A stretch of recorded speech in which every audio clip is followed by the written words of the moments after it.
There we go. Hello, everybody. I'm Lisa Shield. And I'm Benjamin Shield. And this is Getting Inside the Right Male Mind. We are so happy to be here this morning, this beautiful Sunday morning. Uh-oh. I do not know why this is saying that it is not broadcasting on all the platforms, but it looks like it is on a few of them. So we're going to go ahead and just do our broadcast. We apologize for any technical difficulties. That's pretty crazy. I don't know what's going on. It says that something's going on with Facebook. And yeah, there you go. Facebook is being finicky this morning. So today we want to talk to you about a phenomenon that many of you may have encountered, which is the nice guy. And nice guys are almost just the opposite side of the coin from love bombers and avoidance. In fact, they too can be avoidant. Pardon me, we will. And they can be, pleasers. They can be overly nice. And Benjamin's going to really go into depth on this in a moment. But we find that many, many women who participate in our 12-week emotionally naked dating course, what will often happen is we talk about how many of us are getting into trouble because we're going after the guys who are trouble, the love bombers, the narcissists, the guys that come on hard and fast and strong and then ghost us the minute we get pulled into a relationship with them or we start having feelings for them. And so what we advise our clients to do is to look for those men who don't do that, the men who often might seem boring in the beginning, and some women don't like the use of that word boring, but because they've been in these high octane relationships, running and chasing and on that roller coaster ride, which is so exciting and activating, it creates so many hormones that really are almost addictive like drugs. And so when they switch to looking at men who are more secure and grounded, it often feels boring because they're not feeling that surge of hormones that they feel with these love bombers and these narcissists and abusive guys. And so what happens is they start giving every nice guy that comes along a chance. And it's good to give nicer men a chance, but not every nice man is a good potential candidate for a relationship either. Just because he's nice doesn't mean that he's a great guy or that he's a good fit. So, babe, I'm going to turn it over to you. Right. And sometimes nice isn't nice. And it's easy to mistake the passive, pleasing, and generous characteristics of what we would call the nice guy for those of a healthy male. To many women, a nice guy initially appears to be a real catch because the nice guy is different from other men they've met. But nice guys have an inherent flaw. They believe if they are good, giving, and caring, they will in return be happy, loved, and fulfilled. And when this life strategy fails to produce the results they want, they just try harder. And it creates a sense of helplessness and often resentment. And very often nice guys eventually are anything but nice. They can swing back and forth like from giving to anger and resentment like a Dr. Jekyll and Mr. Hyde. And nice guys first appear wonderful. They're generous, they're kind, they're attentive, anything you want, they will try to give you. But unfortunately, there's, for the nice guy syndrome, and this applies to women as well, nice gals, they lack a certain backbone. They lack a certain sense of themselves because they're constantly seeking the approval of others. They try to appear perfect. They try to hide their perceived flaws and mistakes. And because they don't have this sense of self, they put other people's needs and wants before their own, trying to please them so that if they please the other person, they'll get love in return. Honey, can I ask you, were you ever a nice guy? Oh, absolutely. Yeah. Absolutely. And I paid for it. I learned from it. And, at first, a nice guy will feel, well, I'm doing everything for this person. I'm doing even more than what they're even asking for. And my first hint of the nice guy syndrome was towards the end of my first marriage, 45 years ago or so. I was married to a beautiful soap opera actress. And I think because her career became so successful and eclipsed mine at, all those years ago, that I was going out of my way to try to please her. And one day she had asked for I was going out, she asked for a McDonald's hamburger. So, in my nice guy way, I brought back three different kinds. And I couldn't understand why she was so upset. And she was so upset because first, I really didn't listen to her, what she really wanted. And it was so clear that I was being so effusive in trying to give that it was more for me than for her. Can you talk more about that? Well, nice guys want to give in order to get. And that's what makes nice guys somewhat dangerous in relationships, because if they don't always get in return what they feel that they're giving out, then it can create resentment and anger. And so sometimes this anger is expressed in inappropriate and unexpected moments. Did you have that? There's a relationship that I had, a very brief relationship that, I think we all wish we could have a redo, just replay the tape or edit it out. But, I can see, my communication abilities grew from that. I think we learn more from our failures than our successes. So, yes, I did learn from that. Uh-huh. Yeah. You did. Yeah. And was it painful for you? It feels like when I think about it, it must be so painful, especially for a man who's trying so hard to make a woman happy, even if there is an ulterior motive.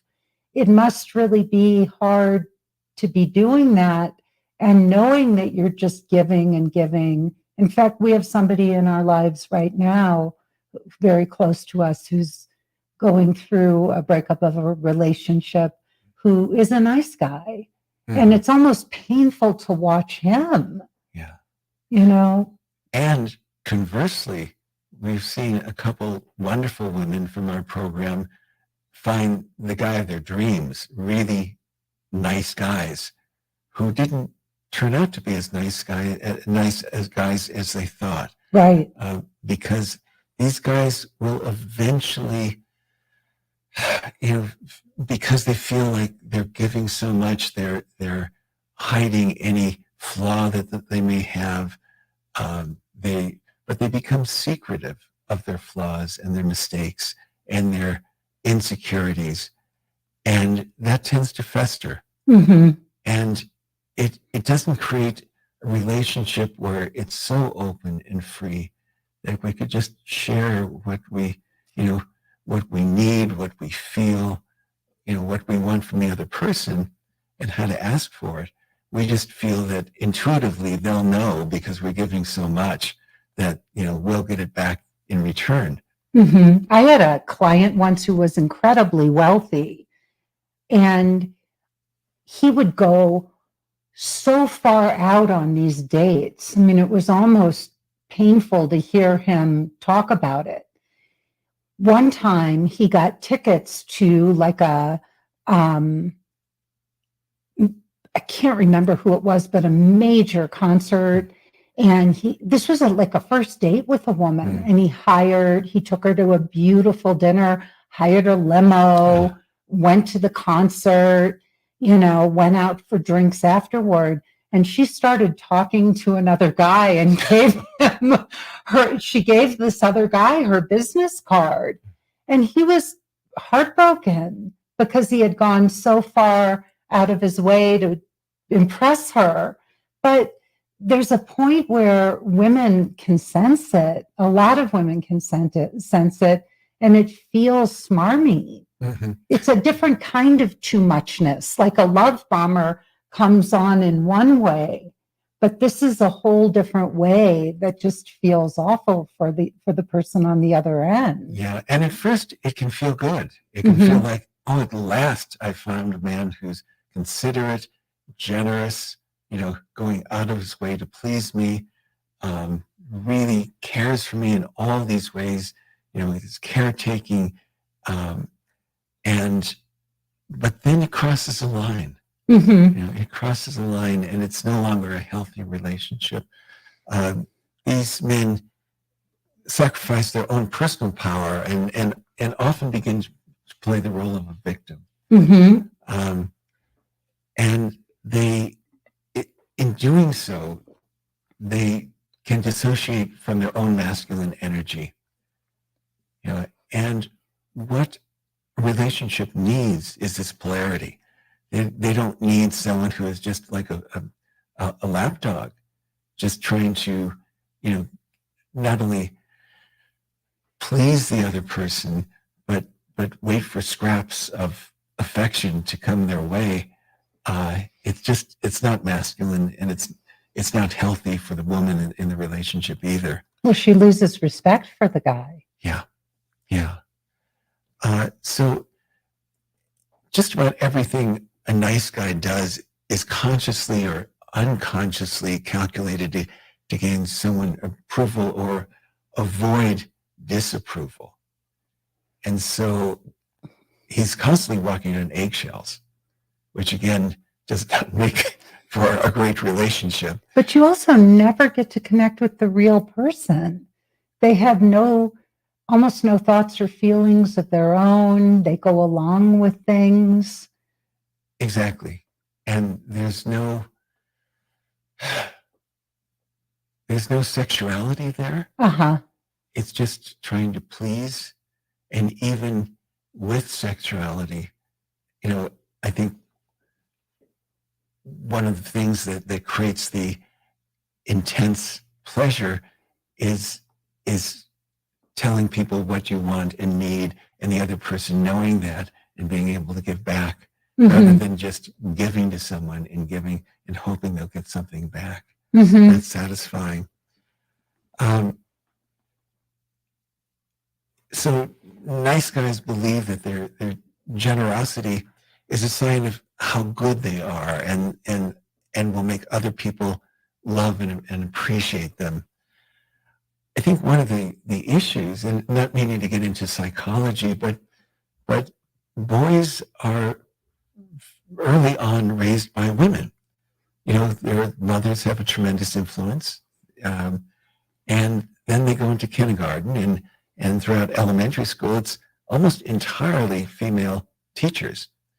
So some boys are taught at an early age to try to please women. And by their mothers. By their mothers and teachers, they're really, this is who they're exposed to. These are their authority figures. And these women. And in some ways, role models.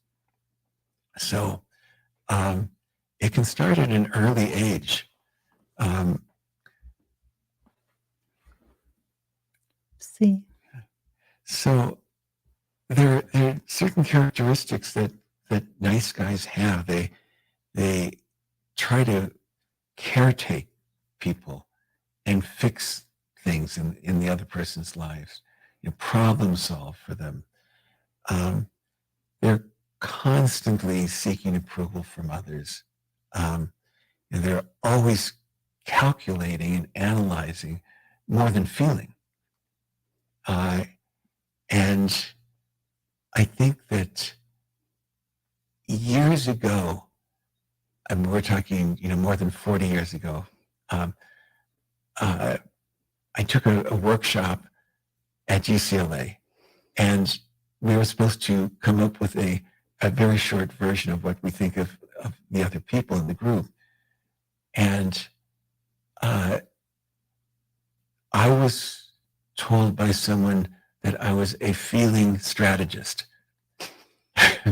which sounds conflicting, but for years I thought that was exactly right on, because I was feeling, and these nice guys have feelings. They have deep, deep needs that are often unmet, but they strategize to get those feelings met, seen, and so, I was absolutely guilty of that. And what I thought was, wow, that's terrific. I'm a feeling strategist.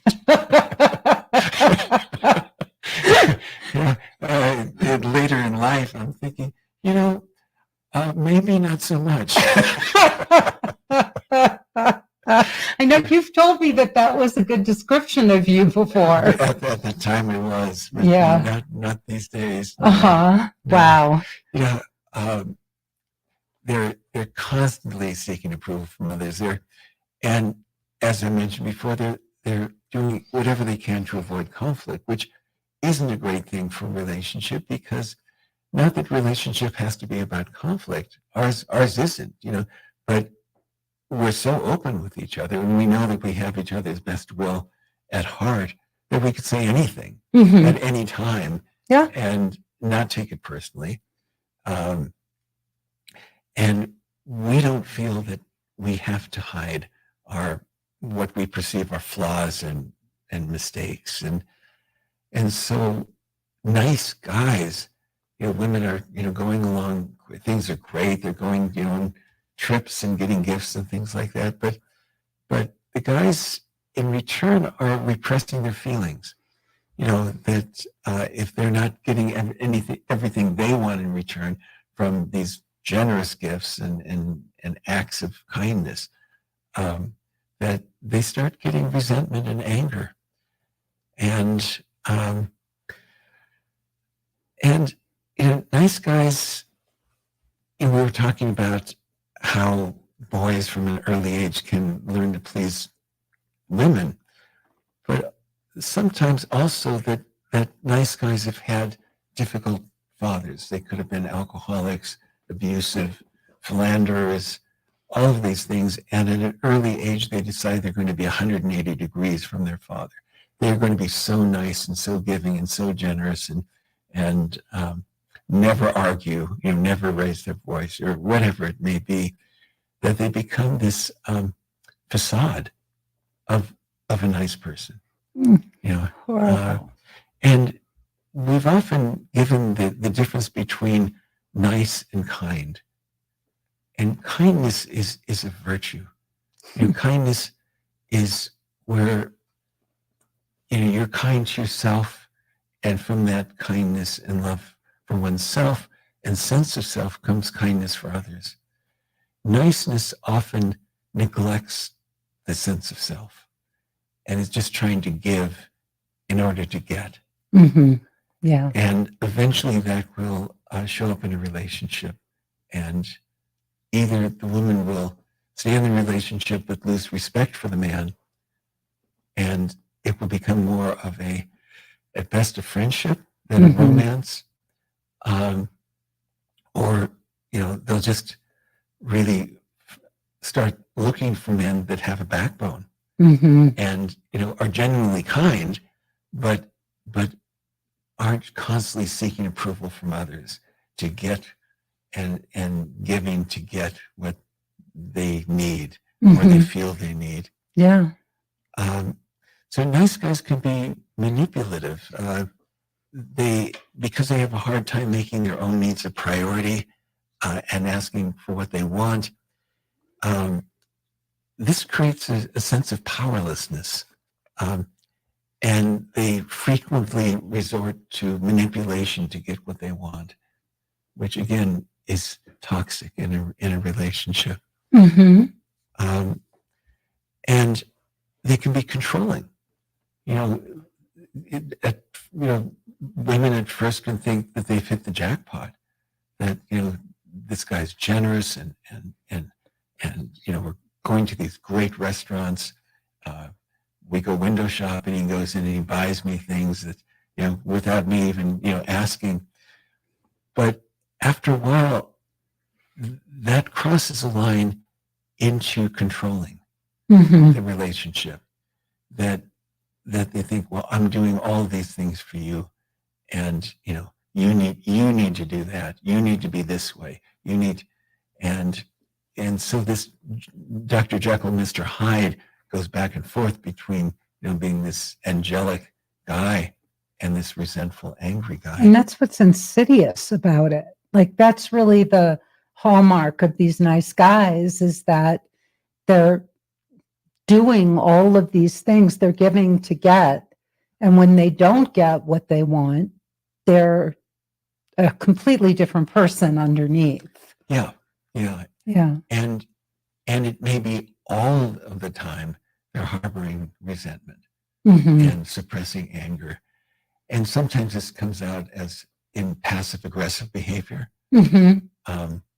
which is just toxic for a relationship. Well, and they're really like perpetual victims. Exactly. There's a lot of self-victimization underneath all of that. Exactly. And by playing the victim, they're asking for kindness in return. I'm suffering. I've done so much. I've been a victim. And by acting that way, they're hoping that someone will notice it. But it doesn't work that way. Usually it just works in a lack of respect and a distancing. Well, and I think that there's probably a lot of women listening who are probably thinking, wow, I do the same thing. A lot of women pride themselves on being givers. I give and I give and I give and I give. And how come I always get taken advantage of? Why don't I ever find love? Why do I attract the avoidants or the narcissists or the abusers? And it's, they're as guilty of this as men are. Oh, and I've dated women who have been so giving that it hasn't felt comfortable because I don't have a sense of them. It's just like, giving. What can I do? What do you need?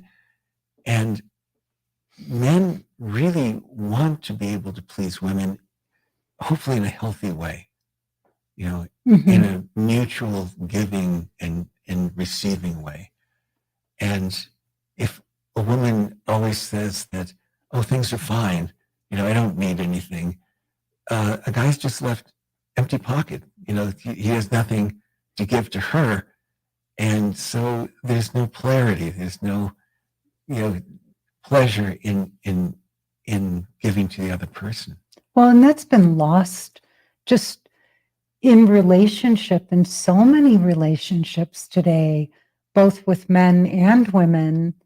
And I can think of so many. We work with female clients, we work with women. So I think about how many women have this I want a man, but I don't need a man kind of attitude.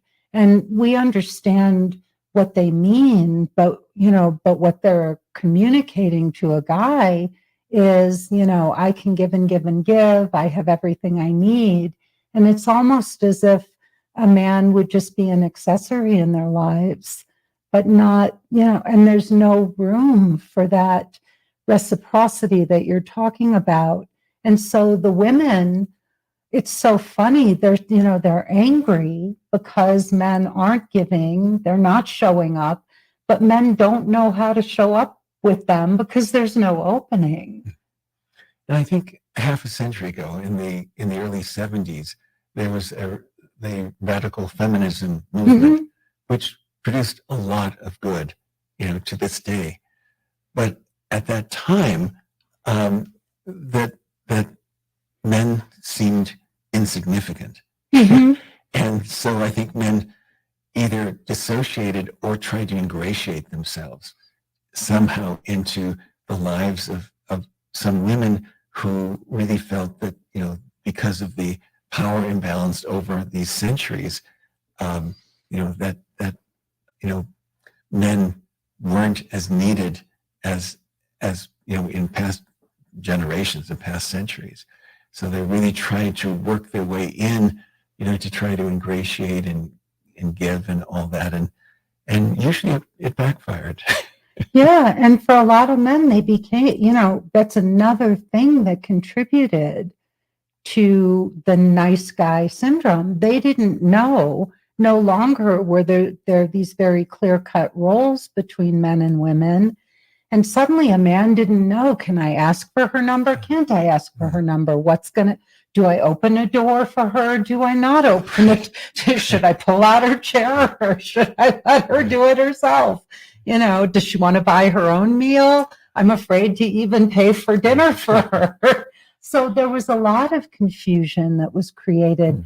And most women, many women, I'll say, want men to do those things, but they also don't want to seem needy. So there's so much confusion with all of this. And then women sit back and wonder where all the real men are. So I know we went on a bit of a tangent there, but I think it's still a very relevant piece of this conversation. And a healthy woman wants a real man. And a real man is a man who, with kindness, can ask for what he wants, what he needs, to communicate in a way that's loving, but clear, and in the present time. So there's not a lot of repressed feelings, that it comes out. And the longer it takes for something to come out, the more unhealthy it is when it does, when it is expressed. Yeah. So one of the interesting things about nice guys is that often they can be addictive, have addictive behaviors, to relieve stress, alter moods, medicate emotional pain. And so sometimes a woman will meet a man who's so kind and, giving and all that, and then discover they may be addicted to pornography, have a drug addiction, some kind of addictive behavior that they compartmentalize. So they're really nice here, and then they've got this other part of them to balance that, repressed part. So it comes out in that addictive behavior. And it's interesting because one of the hallmarks, as you're saying this, one of the hallmarks of addiction is resentment. Underneath every addiction is a person who is harboring tremendous unexpressed emotion and feeling and resentment towards other people. They feel like eternal victims. And that's a huge thing that is dealt with in AA. That's partly what Alcoholics Anonymous or 12-step programs are about, are giving people a platform, a place to stand up and just speak out, just speak their truth without being judged or questioned, or, even in 12-step meetings, there's no crosstalk. If you get up, you pitch and you share how you're feeling or what's going on. And there's no crosstalk. Nobody comments, nobody, gives a rebuttal on what you said, but it's a way of just helping these people get those repressed feelings and resentments out. They're like pressure cookers. Yeah. And I think one of the things that causes resentment is the nice guy's inability to create boundaries in a relationship. And so without boundaries, the other person is constantly seeking where this person is at, and, I think that you have described very nicely, very kindly in our relationship that I'm very kind, but I have very strong boundaries. Yeah. And I think that creates a very healthy atmosphere for a relationship, a romantic relationship. Well, it creates a safe relationship. It's actually, what makes our relationship so safe is that we're both very kind, but you in particular have such clear boundaries, and you're able to, what they are. I know what they are. You can express them. I know when I cross the boundary, but because of that, I often say we have like an Olympic-sized swimming pool to play in, because we know where there's such a beautiful, wide open space for us to be together, but we know very clearly where those boundaries are. Yeah. Well, you skipped over something here about nice guys having issues with sexuality, which is a big one. Well, they do, because they tend to be givers, and they can bring resentment into the bedroom. Mm-hmm. And I think that sometimes nice guys may resort to kink because it's a way of being with someone, and in some ways, I may not have the vocabulary for it, but not being intimate. Mm-hmm. The kink is more important than the person. And so they're more comfortable with that because they really haven't established that intimacy that's needed for, satisfying sexuality. Or pornography. They can disassociate completely. Yeah.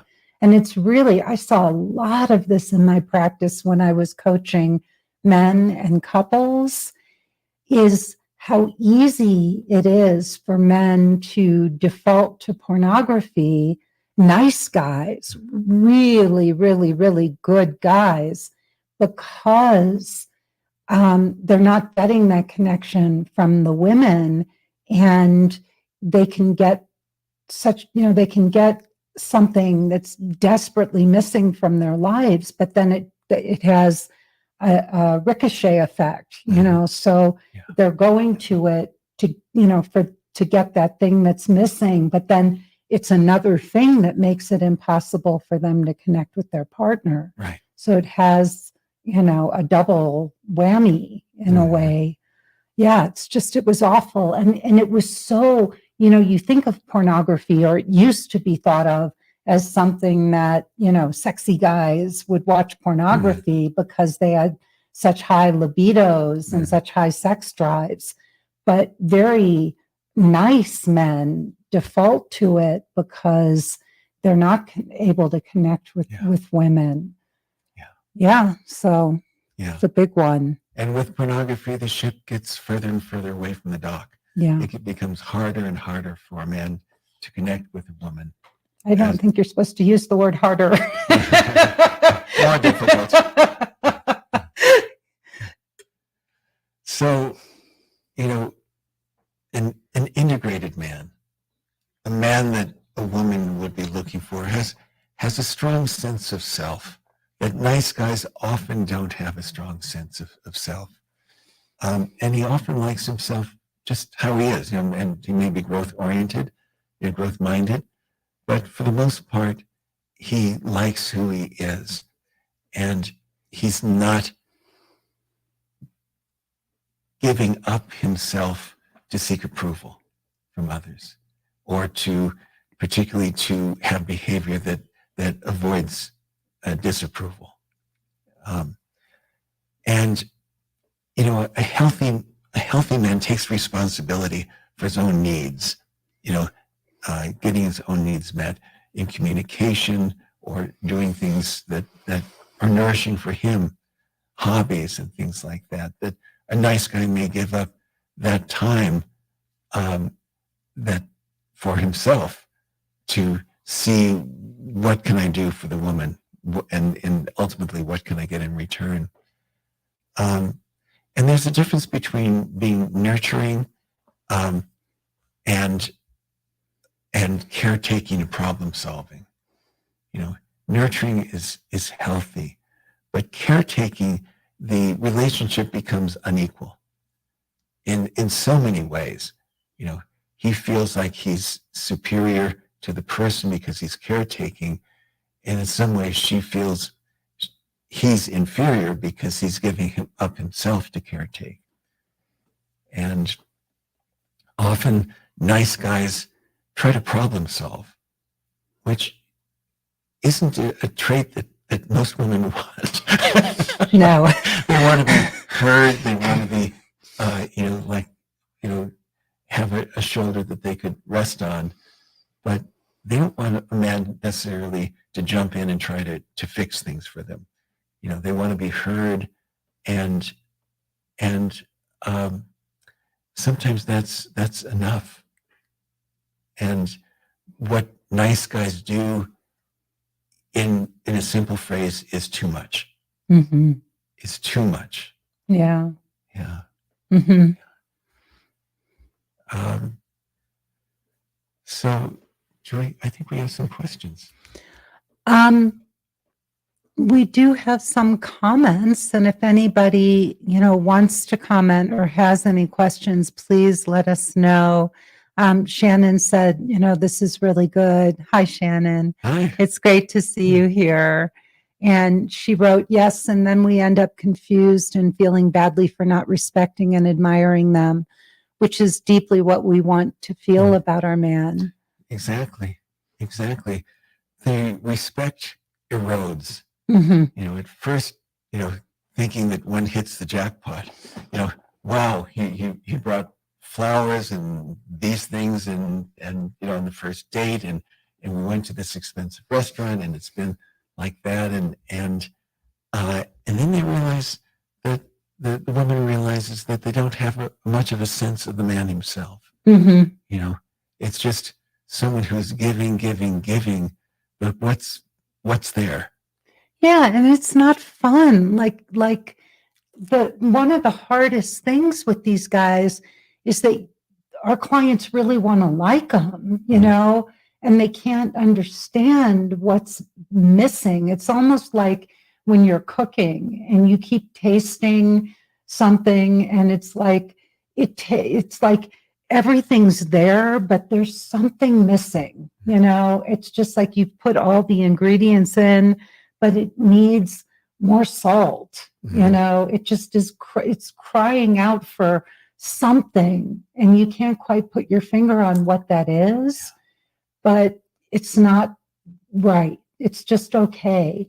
And it's tough, it's really tough, because especially when women do the 12-week course and they're going through this metamorphosis, this transition from chasing the avoidant guys or the love bombers, and they're trying to find a kinder, more secure man, and they come up against all these nice guys, which they do very often. They themselves think, is there something wrong with me that I can't connect with this guy? Why is it? They blame themselves. I'm, here I went from all these, bad boys and these guys that, destroyed my life. And now I'm really trying to connect with a good guy, and, and then they meet all these nice guys. Yeah. And nice guys can be the same side of the coin as an avoidant guy. Mm-hmm. It's just, they're trying to ingratiate themselves, both avoidants and nice guys, and the real self is hidden. Maybe even from the man himself, it's hidden. Yeah, it's awful. And I think it's important for anybody who's listening to think about those people in your life, because we've all met people who are too nice, and we know what that is. And you can use that as a reference point when you're dating. If you're feeling that somebody is just going overboard, they're doing too much, and, they're really nice. They're taking you to great restaurants. This guy is, really listening to what your needs are, and he's following up, and he's planning dates. If you recommend a movie you want to see or someplace you've wanted to go, and the next date, he makes it happen. But something inside of you isn't clicking, right? There's not enough polarity, and there's not, usually these kinds of relationships, one of the hallmarks, one missing ingredient is humor and playfulness. I was thinking about that because the nice guy is trying to control the relationship. There's nothing playful about that at all. And I think one of the elements of humor and playfulness is a playful self-deprecation in a way. And because the nice guys are so obsessive about hiding any flaw, they can't joke about it. Yeah. We joke about it all the time. But the other thing too is that playfulness and humor take a certain sense of self-confidence, because when you're being playful, you're spontaneous and you're in the moment. And spontaneity is one of the missing ingredients from a nice guy, because they're trying too hard and they're overdoing it. And so they're not in the moment. They're up in their heads. They're always analyzing. Analyzing what the next move will be. Yeah. So they're not spontaneous and they're not able to be playful. It really took me a long time. Like, becoming playful for me was a conscious decision. It was really something that did not come naturally to me. I mean, I think I've always had a great sense of humor, and I think that I have a certain kind of, off the wall perspective, but I was so busy second guessing myself and worried about what the other person would think that I couldn't be playful and in the moment. And it was really a decision that I made where I was just like, I'm going to become playful. I just told myself that. I didn't know how I was going to do it, but I just started to be more irreverent. I started to answer a question with a question. I just started being more authentic. But nice people who are trying too hard can't do that. So that's something to really look for. For all of you who are struggling with why am I not connecting with this very nice man who is not, who's doing everything right, who's trying so hard, who seems to be showing so much interest, a lack of spontaneity, humor, and being in the moment. Yeah. And if they're in a relationship with a man like that, it's difficult to break up with someone because there's no, something to point at, like you're philandering or you're abusive or, and so these relationships often persist in a very sterile way, non-romantic way. Yeah. Because the woman said, well, maybe I'm not ever going to find anyone nicer. Or, how can I break up with him? He's so nice. Or I can't really, my girlfriends are saying, that, wow, you're so lucky. He's taking you all these places and my guy, doesn't. That it's difficult to end those relationships that at first seem nourishing and have become toxic. Yeah. Yeah. So Denise said, good point. I've done that as protection too. Being hurt definitely prevents intimacy. Yeah. Thanks, Denise. Guys, don't seem to open doors anymore. I miss that a lot. Denise, next time you come to a door, just stand there. Yeah.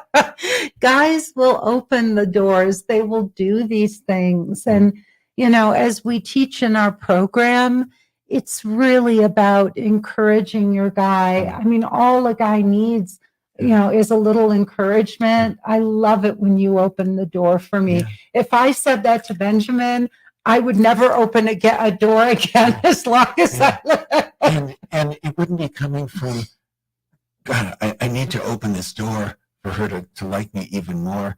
It's more like, as a gentleman, this feels great. So it's really my own self-interest. I feel good, but I'm not seeking something from it. And it's such an easy way to help a guy win with you, like the best thing is if you really care, like I love you and I want you to feel like it's easy to please me and it's easy to win. Not, I am easy to please, I think. I really want to put this out there to everybody. I have really, really, really expensive taste. I do. And, when I say I'm easy to please, it doesn't mean that I don't like nice things and that I don't have very elevated and distinctive tastes. What I'm saying is that little gestures, small things don't go unnoticed by me. And, I really see all of the efforts that Benjamin makes on my behalf to make me happy. So, and it makes it easy for him to win. And because I love him, I want him to win with me. I want him to feel like he can win. Denise said, thank you for helping us become healthy and vulnerable. And one thing I really wanted to say about the opening the door thing, you never want to say to a man, well, why don't you ever open the door for me? Then he's going to feel like a failure and he's going to think, oh, I'm obligated to open the door for her, because otherwise I'm going to be a disappointment in her eyes. And he's going to feel shamed. Right. Instead of saying, I love it when you open the door for me. That makes me feel so feminine and I feel like you're taking care of me.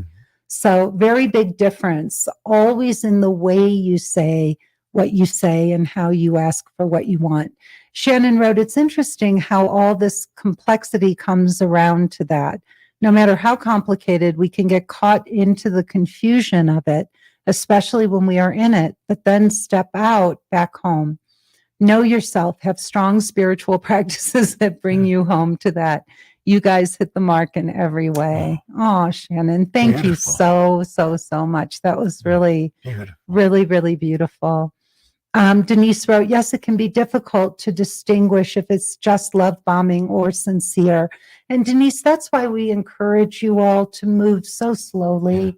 We don't often know. And our own stuff is also in the way, our own judgments, our own fears and all, our own attachment styles. And so it's very easy. We have the most incredible story of a young woman in our mastermind program who's been working with us. Gorgeous woman. She's very, very successful and she's in her very early 30s. She wants to find a partner and get married and have children. And this very beautiful, delightful woman was having a hard time getting past even a first date, which would be surprising if you met her. But she has a way which is kind of almost unnoticeable to her girlfriends, but which I picked up on, of being combative. It may be the lawyer in her, but she can get very argumentative. So if a guy does something that she doesn't approve of, she very quickly jumps to conclusions and thinks he has an ulterior motive. And then it becomes a battle of the wills in a way. And so a lot of men, as much as they may be attracted to her physically, were not interested in dating her. She had a very recent experience where a man that she went on a date with, she thought she was being incredibly feminine. They went for a hike and it was delightful. And she was very positive because he did ask her on a second date. But on the second date, he said he made a comment to her that she wasn't very accessible. And he wondered if she treated her friends like colleagues, like business colleagues, because of, I think he couldn't probably put it into words, but because of this argumentative nature of hers. And she was really upset by this when she came on a one-on-one call with me. Benjamin and I do the one-on-one calls only for our mastermind clients. And we get to know them intimately. And I said, look, I think what's very hard to see is sometimes we're creating that dynamic and the other person is getting pulled into it because of our energy. And it may seem like it's them, but we're really creating it. And I suggested that she call him and just say, hey, I wasn't very happy with the way I handled things the other day. And when you invited me to your house for dinner on a second date, it just didn't feel comfortable to me. And instead of, being a little not expressing directly how I was feeling, I wanted to let you know that I wasn't comfortable with that. And I really should have just said that. And so she met him, and instead of doing it on the phone, she called him because she knows he goes for walks, and she brought this up on a walk with him. And he was so touched. He said, I almost have tears because this was such a huge breakthrough for this client. He said to her, I am so happy you said that. And he hugged her. And she said it was the most beautiful moment because it broke down this wall that she's had up for years.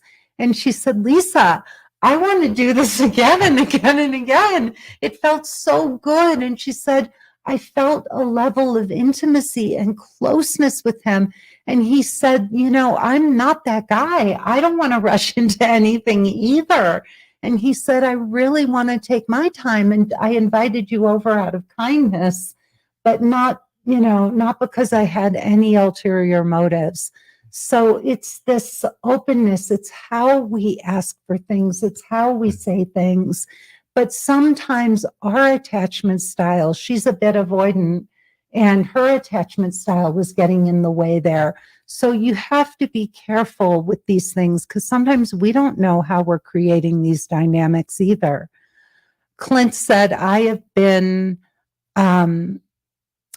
for most of my adult life. How do we find the balance of being nice and kind to self-confident and aloof? Well, I don't think aloof is what you're going for either, Clint, but you take that one, honey.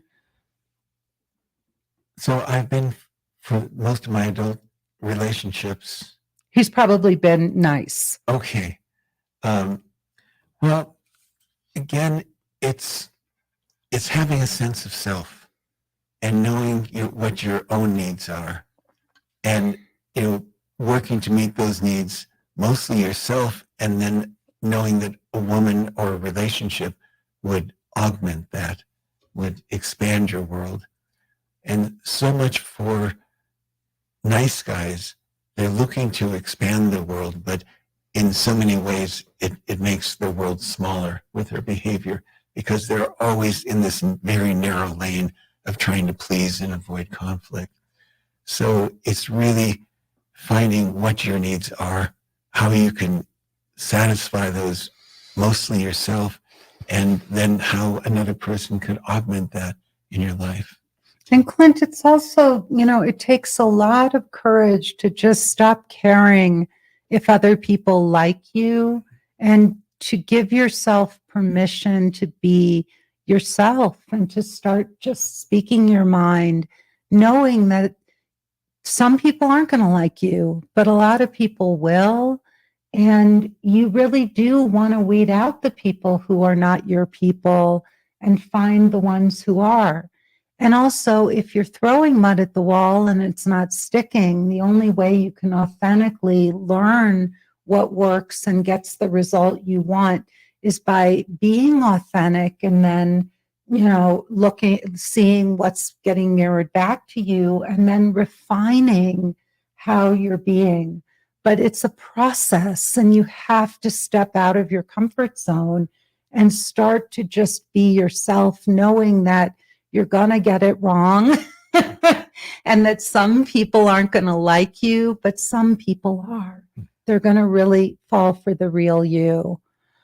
Well, we have to end today, and we just thank everybody so much for being here. We really appreciate you all coming on a Sunday and supporting us, and especially for bringing your thoughts and your comments and all to the conversation. It really makes it a much richer conversation, and we know that you're getting the answers that you're looking for. So please come back and see us again.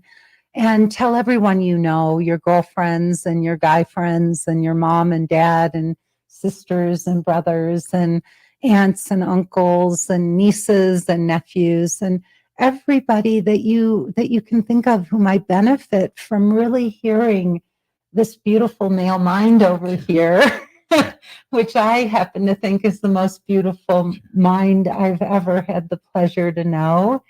And the fact that you'll share yourself with everyone, honey, is really a gift to me and to the world. My pleasure. Really. My pleasure. Truly, truly. And if you want to really learn more, Benjamin wrote 4 beautiful books, one of which is called Handbook for the Heart. That one is the only one that happens to be out of print, but you can still find copies of it on Amazon. It's a book I read of his by coincidence a month and a half before we met, and he has the most beautiful essay in the book. So if you want to learn more about love and these many beautiful interviews that Benjamin and his best friend Richard Carlson did with some of the predominant thinkers at the time on the subject of love, please go pick that book up. Also, rate and like our podcast. You can do that by giving us a thumbs up or a heart right here. You can rate it wherever you get your podcasts. You can give us a like on YouTube. And please, if you have any desire to work with Benjamin and me to find the guardian of your soul, go to lisashield.com. You can learn a lot more about me and the work we do. And you can click the button all over the website to see my free presentation. And if you like what you hear, stay to the end, because that's where you can book a call with a member of my team to learn how Emotionally Naked Dating, my 12-week course, can help you find a guy like this. Thank you, everybody. Please come back and see us again. Love to you all, and we'll see you next time. Bye-bye.